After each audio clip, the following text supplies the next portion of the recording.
Yo, what is up? You know what time What's it up? is. This is Joshua Taylor. I have my boy Zachary Roth, How you Mr. doing? Mr. Dow Jones. Go follow his newsletter. We're doing a new show called Break It Down, where we break down really cool headlines or interesting topics in the Web3 in the new world that is being created. So we're gonna breaking down specific topics. Let us know if you like this. We're gonna keep doing it because it's fun, but we definitely want to get your feedback. So what are we talking about today, bro? We got Evergrande, Evergrande. What is and Evergrande? I think the second biggest real estate company in China, and they're $300 billion in debt, and they're probably not going to pay that back. In debt? What? How did this happen? Tell Uh, me more, please. they've been borrowing from over 270 of the biggest banks in China. They have 1,300 projects, 200,000 make up 2% of the country's GDP. And to put that in perspective, there's about 13 to 15% of the Chinese GDP, like 1/7 of that. Yeah. And the problem with this, though, it's not just like 2% is going to go to the wayside. It's like this is a what they're calling a contagion, Mm-hmm. like leaking into all these other areas. Like even the crypto markets are down today, and they're like, how related is Solana to Chinese? Fairly correlated as of Yeah. today, but like I don't know. It's creating a massive sell off that will probably be bought up, but in terms of the and maybe globally, I think things could change pretty quickly. Yeah. So to break down what you said, right? A big part of China's gross domestic product, right? A lot of their economic growth is in real estate, and they have a lot of these real estate development projects, which Evergrande is pretty much the biggest company in their nation developing these things. And they build these ghost cities, right? Where they have expected new homeowners in these high rises or whatever that put money into down payments. And they've sold these bonds to these banks because they want to get return on their money. Like, hey, we're going to get a return when you guys are making all these cash flows on all these properties. But apparently they've over invested, they've over constructed, and they can't make do on their promises because they can't get their projects up. They've done too much. They've overextended themselves. And so these people that have bought the down payments in these homes and all the banks are like, what the freak, right? You can't pay me back. Does that make sense? Yeah, Okay, cool. seeing it's I think it's interesting because like people have been talking about China taking over the last like 10 or 15 years. They're just getting stronger. Has been popping, and the reason of that is for that is just the leverage Yeah, that's like the debt underneath it is building up, yeah, and it's just like we were talking about earlier. Risk like happens slowly and then all at once. Like yeah, credit to Keith yeah, right. McCullough all the time or something like that. But Yeah, yeah, it's gonna be interesting to see what happens. yeah. Like I know Jim Chanos. If you guys look him up, he's a legendary short seller in hedge funds. It basically means you borrow money to sell it at a loss. Um, he's been talking about China being built on a house of sand as well, right? Like with just these like dead zombie companies, right? Or ghost companies, just like they have the ghost cities. And I guess it's like, how do you think it's really going to affect? Do you think it's really a contagion? So is it really going to spread throughout China? And I know a lot of people are saying, hey, that's like is it going to spread to the US? Is it going to spread to the West? Right. And I know what are your views on, right? Lehman Brothers was a part, right? It's a big comparable to this. Is it a Lehman moment for China? And is that China moment kept within China? Or is this really like a global event, or is it more of a national event? Well, like major country in the world being so heavily invested in China, I think it is a contagion.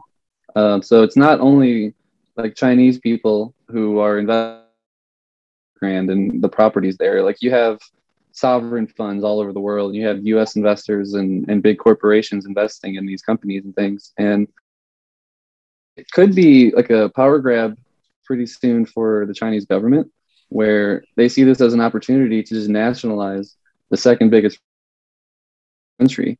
And what I mean by nationalize is they will own it. So they'll be in complete control, and that's like really their mandate is to be in complete control, operate in like multi-century long time frames and plans to basically, I think, dominate the world. Like that's their end goal. Yeah. Yeah, and like I think for audiences, and I didn't even know this that long till that maybe a couple of years ago, but like China has been a dominant empire for the last 2,000 years. They've lost control of like 200 of those years with like the UK and with America and the West, but they've constantly with the Ottoman Empire and with Confucianism, they've been a global force for a long time. Like, and they do plan in 100-year spans, right? What does it look like if and when China becomes a number one economy? We see they're even gaining more influence in like Hollywood, right? Like, with the new movie they come out, that's very Chinese influenced, right? What does that look like versus the West? And even like from a global perspective, how do you see that happening? If you nationalize real estate, which is a multi-trillion-dollar market, right? How do you see it playing out, like in your lens currently? Because I think from what I see, from what you said, I see like the contagion effect is both sides. Like, oh, will affect the world. It won't. Like you said, it will. How do you see that really playing out? Well, I think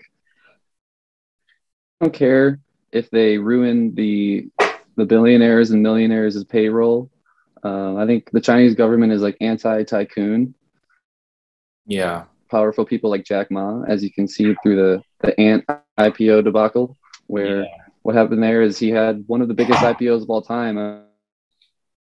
And the day before it was about to go public, China's government was like, oh yeah, remember that interview a few months ago when you criticized us? We didn't like that. So we're going to pull the Chinese investors like billions. Cost him, he was about to make like 20 billion like that day.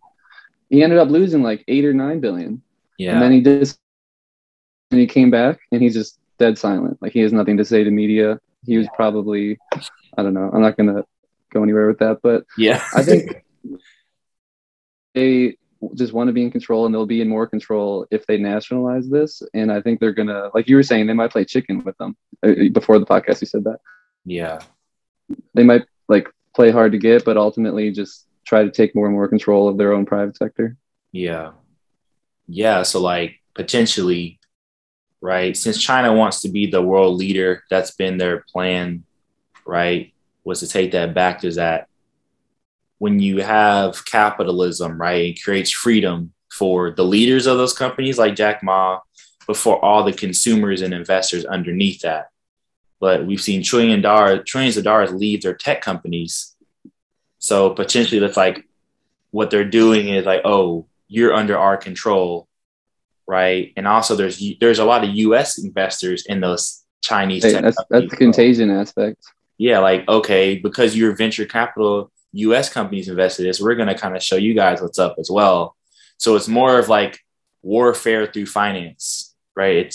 It's financial warfare potentially. We're not saying that it is, but it's more of theoretically saying like, okay, we're going to show these businessmen and women like, okay, this is for the greater good of China, right? I don't know the acronym, the People's Republic of China. Communist Party. Yeah. So if you think about them, they're only like 99 million or something. Like last time I checked. And what is that? 99 million in charge of 2 billion. Mm-hmm. And there's really like a very, very small faction of that that's actually in charge. So I don't know. I'm pretty anti-authoritarian myself. So I don't really approve of where the Chinese government is like getting like, I think like you look at the example they made out of the Bitcoin mining, it's like all they're doing ultimately is weakening their position in crypto by kicking out leverage trading. Like leverage isn't inherently bad, but when you take on 300 billion of debt to do things that just go cities, it's not a good look. And with these ghost cities too, I know like they have a Paris, so you have like a mini Eiffel Tower with a bunch of just empty skyscrapers around it that they built like with the expectation of people moving there, but no one ever did. Yeah. But maybe if there's a few thousand, you can Google it, but like it's not. No one visits Paris, China. Yeah. Why? I guess like why would they? What are the assumptions of building ghost cities? Right. They've been doing this for a long time, like post 2008 crisis. Like, were they expecting all these new consumers and all this new growth for people to move into these places from like rural China or all these different places to these new revitalized cities? Was that the Yeah, it's expectation? probably. I assume it was a built-in like they will come like minds where they figured people would like they'd be able to transition the people from being generally more in the rural areas of China and less to like cities and things like that. And it's been successful to an extent. Like they have the most cities in the world by far with 1 million people, and of course they have the biggest population, but still like a pretty remarkable achievement. It's like well over 50 cities with 1 million people. And I know like the US is not even close to that. Yeah. Yeah. Like, yeah, I wonder what the nationalization will do in them clamping on control and how much it'll last. Right. And I think this is going to be a reoccurring theme in the break-in community, in the break-in world, is like freedom conquers all. Like freedom wins in the end, whether that's, people fleeing from the West to come to or fleeing to come to the New World, or even blacks being free from, slavery, African descent, or even thanks to Bitcoin. Yeah, right. Like, Satoshi, we're all Satoshi, or just like even like the Polish, with the potato famine and the potato and the slavery and Irish. Like, there's so many, right? Like slavery freedom stories in different ways. And yeah, I saw one tweet go viral this week or this weekend in the Ukraine, and they were like, there have been I'm 30 years old, and there have been 2 times I've invested or not even invested, but placed my money in a savings account. Yeah, a lady said that. And then, so she's lost her entire savings in UK banks because they've just collapsed. Yeah. And that's the same thing here. People have made a down payment. That's like people like you and me. Let's say it's our first house. We go and get a mortgage and we set it up and we put the down payment down, and then they never build a house and you never get your money back. That's what's happening.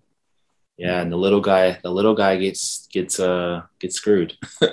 So and we're the little guy here breaking. So representing all the other little guys and girls in the days out there. Yes, this is BreakIN. We're breaking it down. Evergrande, we'll see what happens. Keep up right here and BreakIN. Love you guys. Stay tuned. All right. Peace.